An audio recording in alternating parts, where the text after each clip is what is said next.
पाकिस्तान के ग्वादर में चीन का कब्जा, श्रीलंका के हम्बनटोटा में चीन का कब्जा, बांग्लादेश के कॉक्स बाजार में चीन का कब्जा, म्यांमार में तख्ता पलट की वजह से वहां भी चीन का दबदबा, भारत के साउथ वेस्ट में सीपीसी कॉरिडोर और भारत के ईस्ट में चीन खुद। क्या वाकई में भारत को चीन ने चारों तरफ से घेर रखा है? मालदीव समेत भारत के कई पड़ोसी देशों को चीन कैसे बरगला रहा है? हाल ही में पीएम मोदी के लक्षद्वीप दौरे के बाद उन पर मालदीव के नेताओं ने आपत्तिजनक टिप्पणियां की। बदले में भारतीय हस्तियों और आम नागरिकों के बाइकआउट मालदीव मूवमेंट पर मालदीव के राष्ट्रपति मोइजू का बयान आया कि मालदीव छोटा जरूर है, लेकिन यह उसे बुली करने का लाइसेंस नहीं देता है। साथ ही मालदीव ने भारत को 15 मार्च तक वहां से भारतीय सैनिकों को हटाने का अल्टीमेटम भी दे चुका है।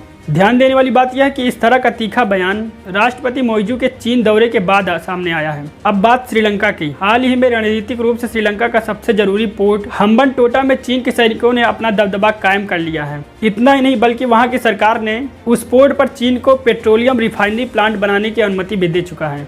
श्रीलंका के कोलंबो पोर्ट पर चीन की लाखों डॉलर की इन्वेस्टमेंट भारत की चिंता को बढ़ा रहा है। सितंबर 2023 में ही नेपाल और चीन के बीच 7 MOU समेत 12 समझौते हुए हैं। नेपाल के पीएम पुष्प कमल दाहाल प्रचंड के चीन के दौरे के बाद ट्रेड, रोड कनेक्टिविटी और IT जैसे सेक्टर्स में दोनों देशों के बीच बायलैटरल रिलेशन को नया आयाम मिल चुका है।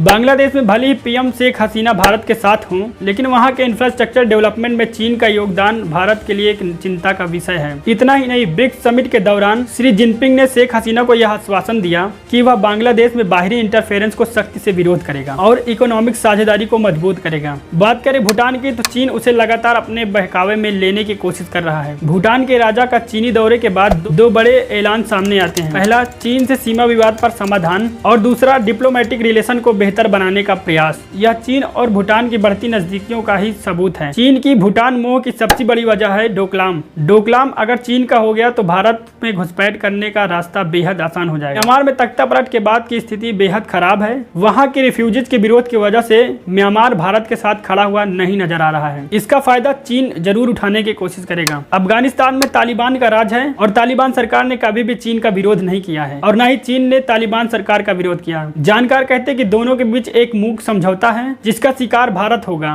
इसके अलावा ईरान इजराइल का दुश्मन है और भारत इजराइल की मदद करके ईरान से दुश्मनी ले रहा है। बचा पाकिस्तान, जिस पर चीन का पूरा कंट्रोल है। भारत का हर एक पड़ोसी देश चीन के बहकावे में आता हुआ दिख रहा है। अगर समय रहते हुए भारत ने कोई जरूरी और ठोस कदम नहीं उठाए तो यह भारत के लिए सबसे बड़ा खतरा साबित हो सकता है। आज के इस एपिसोड में इतना ही। मिलते हैं एक नए वीडियो में, तब तक के लिए नमस्कार।